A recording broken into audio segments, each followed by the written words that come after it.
જાતિના દાખલા ન મળતા આદિવાસીઓમાં ભારોભાર રોષ વ્યાપ્યો છે।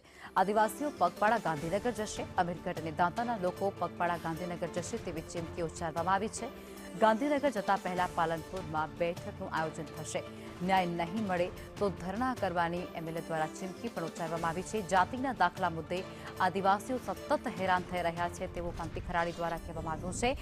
સરકાર જે આવકના દાખલાની પ્રોસેસ ચાલુ કરે તેવું પણ તેમના દ્વારા કહેવામાં આવી રહ્યું છે। અમીરગઢ અને દાંતા પંથકમાં જાતિના દાખલા મુદ્દે આદિવાસીઓ જે છે તેમનામાં અત્યારે રોષ જોવા મળી રહ્યો છે અને આદિવાસી ભાઈઓ હવે ગાંધીનગર તરફ પગપાળા જશે અને ધરણા કરશે તેવી ચીમકી ઉચ્ચારી છે।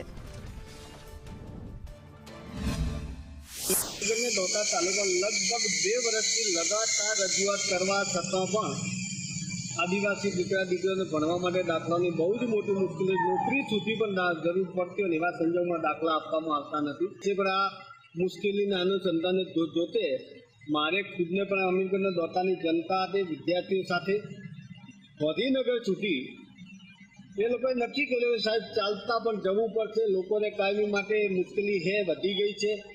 એના અનુસંધાને સરકારમાં રજૂઆત કરવા માટે જઈ રહ્યા છીએ અને આશા અપેક્ષા એ રાખવું કે અમે ગાંધીનગર સુધી ના પહોંચીએ। અમારા આદિવાસી દીકરા દીકરીઓના જાતિના દાખલા નીકળતા નથી અને માત્ર ને માત્ર અમને આશ્વાસન મળ્યું છે અને આશ્વાસન આપવાથી કંઈ થતું નથી। ખરેખર એને દાખલો મળવો જોઈએ એ રીતે મળતો નથી। એના માટે સમગ્ર આદિવાસીના ભાઈઓ બહેનો અમે ગાંધીનગર પાલનપુરથી ચાલતા જઈ રહ્યા છીએ।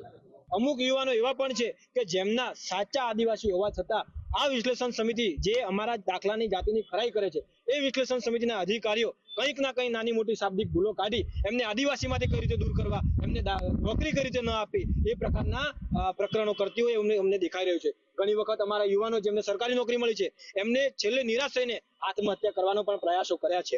હું છેલ્લા 3 વર્ષથી પરીક્ષા પાસ કરી છે એટલે હજી કોઈ સરકાર નિરાકરણ લાવતી નથી। એટલે અમારા સમગ્ર બનાસકાંઠાના આદિવાસીઓ ભેગા થઈને પાલનપુરથી ગાંધીનગર સુધી પદયાત્રાનું આયોજન કરેલ છે અને સરકાર જો નિર્ણય નહીં લાવે તો અમે 10 દિવસ સુધી કે મહિના સુધી ગાંધીનગર રોકાવાનું થાય તો અમે ત્યાં સુધી પડ્યા રહેવાના છે। જો સરકાર નિર્ણય ન લાવે તો અમે આત્મહત્યા કરવા પણ તૈયાર થયા છે।